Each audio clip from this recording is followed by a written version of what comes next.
कफ सिरपमुळे आजारी पडलेल्या मध्य प्रदेशातल्या तब्बल 14 मुलांवर नागपुरातल्या विविध हॉस्पिटल्समध्ये उपचार सुरू आहेत। यापैकी 3 मुलं व्हेंटिलेटरवर असून दोघांची प्रकृती गंभीर आहे। कोल्ड्रिफ्ट नावाचं कफ सिरप प्यायल्यामुळे आतापर्यंत 16 बालकांचा मृत्यू झालाय। त्यापैकी 6 मृत्यू नागपूरच्या शासकीय मेडिकल रुग्णालयात झालेत। कोल्ड्रिफ्टमुळे विषारी रसायनं असल्याचं आढळल्यानंतर या कफ सिरपवर अनेक राज्यात बंदी घालण्यात आली। कफ सिरपमुळे मुलांच्या किडन्या निकामी होऊन त्यांचा मृत्यू होतो। मुलांच्या मृत्यूला कारणीभूत ठरणारं कोल्ड्रिफ्ट सिरप अजिबात वापरू नका असा सावधगिरीचा इशारा महाराष्ट्र एफडीएने दिलाय।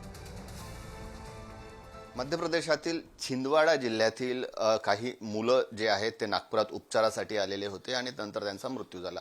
तिथे जे प्रिस्क्रिप्शन दिलेलं होतं कफ सिरपचं त्याच्यामुळे मृत्यू झाल्याचं प्राथमिक अहवालात समोर आलेलं आहे। त्यापैकी काही जे मुलं आहेत ते नागपुरातील नेल्सन या खाजगी हॉस्पिटलमध्ये उपचारासाठी दाखल झालेली होती। त्यांच्यावर जे उपचार करणारे डॉक्टर आहेत डॉक्टर यश बाणाईत हे आपल्यासोबत आहेत। सर मला सांगा की सर्वात पहिला पेशंट तुमच्याकडे कधी आलेला होता आणि काय एकूण स्थिती होती जेव्हा पेशंट आला तेव्हा? जवळपास 15 ते 20 दिवस पूर्वी आमच्याकडे ते पहिला पेशंट आलं होतं। त्याची शुद्धी जवळपास खूपच कमी होती आणि लघवी काहीच नव्हतं। हिस्ट्रीमध्ये 2 ते 3 दिवस पूर्वी त्याला खोकला होतं आणि त्याच्यासाठी काही सिरप घेतले होते लोकल एरियामध्ये लोकल डॉक्टरकडून।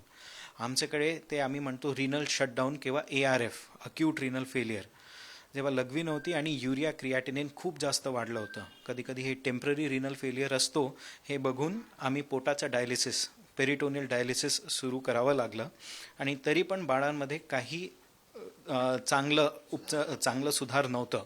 त्यामुळे आम्हाला प्रत्येकदा एक ग्रेडअप करावं लागलं।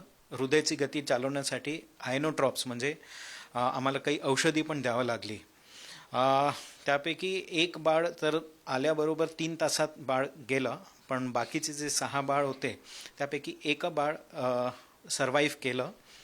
बाकीचे काढण्यावर्ष सर्वाईव्ह नाही करू शकले।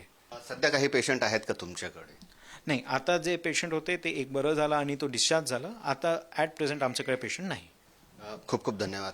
कॅमेरामन मंगेश हस्तकसह जितेंद्र शिंगाडे, पुढारी न्यूज, नागपूर।